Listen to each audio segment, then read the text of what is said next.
everybody. We are actually going swimming at my house today. So we are on day 28. Yes, day 28. And we're going to read Exodus 10 through 12. Then the Lord said to Moses, "Go to Pharaoh, for I have hardened his heart and the hearts of his officials, so that I may perform these miraculous signs of mine among them, that you may tell your children and grandchildren how I dealt harshly with the Egyptians, and how I performed my signs among them, and that you may know that I am the Lord." So Moses and Aaron went to Pharaoh and said to him, "This is what the Lord, the God of the Hebrews, says. How long will you refuse to humble yourself before me? Let my people go, so that they may worship me. If you refuse to let them go, I will bring locusts into your country tomorrow. They will cover the face of the ground so that it cannot be seen. They will devour what little you have left after the hail, including every tree that is growing in your fields. They will fill your houses and those of all your officials and all the Egyptians, something neither your fathers nor your forefathers have ever seen from the day they settled in this land till now." Then Moses turned and left Pharaoh. Pharaoh's officials said to him, "How long will this man be a snare to us? Let the people go so that they may worship the Lord their God. Do you not yet realize that Egypt is ruined?" Then Moses and Aaron were brought back to Pharaoh. "Go worship the Lord your God," he said, "but just who will be going?" Moses answered, "We will go with our young and old, with our sons and daughters, and with our flocks and herds, because we are to celebrate a festival to the Lord." Pharaoh said, "The Lord be with you, if I let you go along with your women and children. Clearly you are bent on evil. No, have only the men go and worship the Lord, since that's what you have been asking for." Then Moses and Aaron were driven out of Pharaoh's presence. And the Lord said to Moses, "Stretch out your hand over Egypt, so that locusts will swarm over the land and devour everything growing in the fields, everything left by the hail." So Moses stretched out his staff over Egypt, and the Lord made an east wind blow across the land all that day and all that night. By morning the wind had brought the locusts. They invaded all Egypt and settled down in every area of the country in great numbers. Never before had there been such a plague of locusts, nor will there ever be again. They covered all the ground until it was black. They devoured all that was left after the hail, everything growing in the fields and the fruit on the trees. Nothing green remained on tree or plant in all the land of Egypt. Pharaoh quickly summoned Moses and Aaron and said, "I have sinned against the Lord your God and against you. Now forgive my sin once more and pray to the Lord your God to take this deadly plague away from me." Moses then left Pharaoh and prayed to the Lord. And the Lord changed the wind to a very strong west wind, which caught up the locusts and carried them into the Red Sea. Not a locust was left anywhere in Egypt. But the Lord hardened Pharaoh's heart, and he would not let the Israelites go. Then the Lord said to Moses, "Stretch out your hand toward the sky so that darkness will spread over Egypt, darkness that can be felt." So Moses stretched out his hand toward the sky, and total darkness covered all Egypt for 3 days. No one could see anyone else or leave his place for 3 days. Yet all the Israelites had light in the places where they lived. Then Pharaoh summoned Moses and said, "Go worship the Lord. Even your women and children may go with you. Only leave your flocks and herds behind." But Moses said, "You must allow us to have sacrifices and burnt offerings to present to the Lord our God. Our livestock too must go with us. Not a hoof is to be left behind. We have to use some of them in worshiping the Lord our God, and until we get there, we will not know where we are to use to worship the Lord." But the Lord hardened Pharaoh's heart, and he was not willing to let them go. Pharaoh said to Moses, "Get out of my sight. Make sure you do not appear before me again. The day you see my face, you will die." "Just as you say," Moses replied, "I will never appear before you again."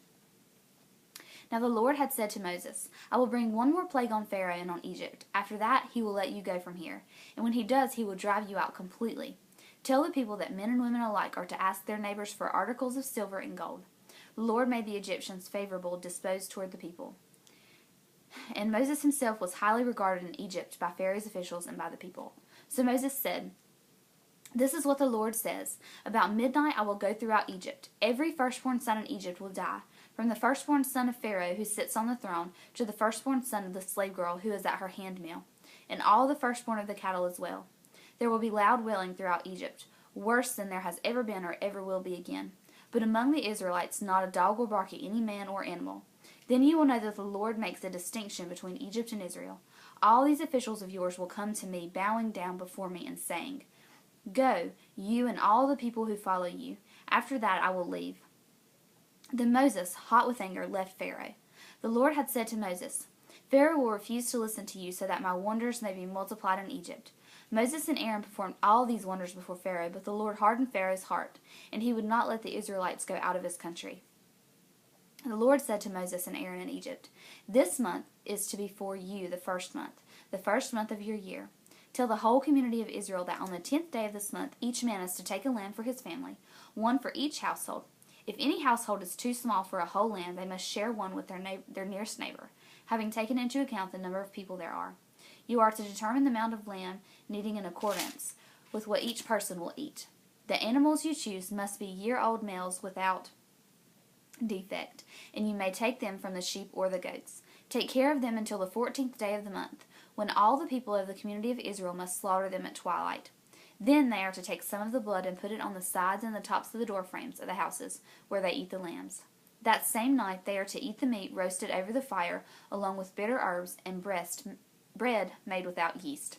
Do not eat the meat raw or cooked in water, but roasted over the fire, head, legs, and inner parts. Do not leave any of it till morning. If some is left till morning, you must burn it.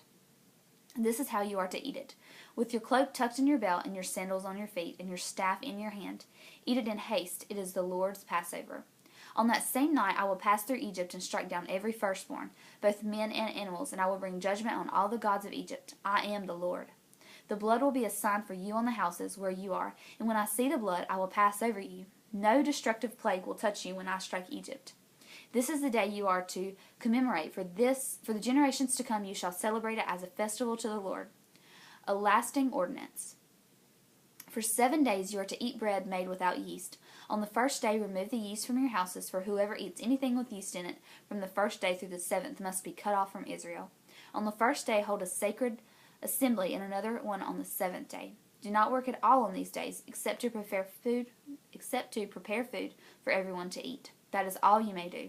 Celebrate the feast of unleavened bread, because it was on this very day that I brought your divisions out of Egypt. Celebrate this day as a lasting ordinance for the generations to come. In the first month you are to eat bread made without yeast, for the evening of the 14th day until the evening of the 21st day. For 7 days no yeast is to be found in your houses, and whoever eats anything with yeast in it must be cut off from the community of Israel, whether he is an alien or a native born. Eat nothing made of yeast. Wherever you live, you must eat unleavened bread. Then Moses summoned all the elders of Israel and said to them, Go at once and select the animals for your families, and slaughter the Passover lamb.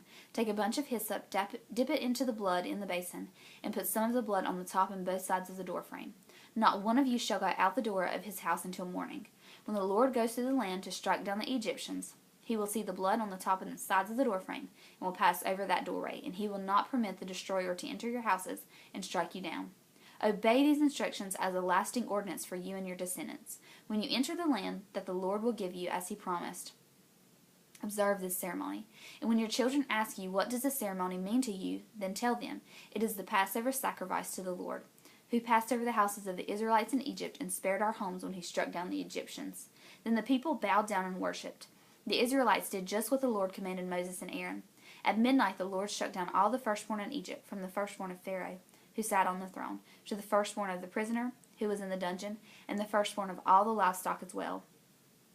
Pharaoh and all his officials and all the Egyptians got up during the night, and there was loud wailing in Egypt, for there was not a house without someone dead. During the night Pharaoh summoned Moses and Aaron and said, Up, leave my people, you and the Israelites, go worship the Lord, as you have requested. Take your flocks and herds as you have said, and go, and also bless me. The Egyptians urged the people to hurry and leave the country, for otherwise, they said, we will all die. So the people took their dough before the yeast was added and carried it on their shoulders in kneaded troughs wrapped in clothing. The Israelites did as Moses instructed and asked the Egyptians for articles of silver and gold and for clothing. The Lord had made the Egyptians favorably disposed toward the people, and they gave them what they asked for.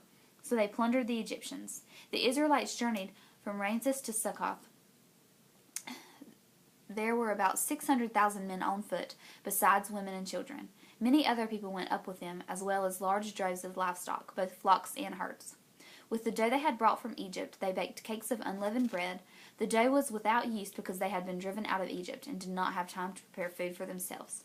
Now the length of time the Israelite people lived in Egypt was 430 years. At the end of the 430 years, to the very day, all the Lord's divisions left Egypt. because the Lord kept vigil that night to bring them out of Egypt. On this night, all the Israelites are to keep vigil to honor the Lord for the generations to come.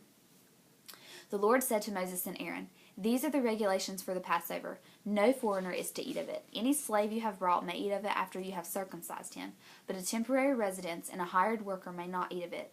It must be eaten inside one house. Take none of the meat outside the house. Do not break any of the bones. The whole community of Israel must celebrate it. An alien living among you who wants to celebrate the Lord's Passover must have all the males in his household circumcised.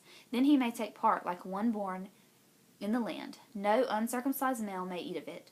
The same law applies to the native born and to the alien living among you." All the Israelites did just what the Lord had commanded Moses and Aaron. And on that very day, the Lord brought the Israelites out of Egypt by their divisions.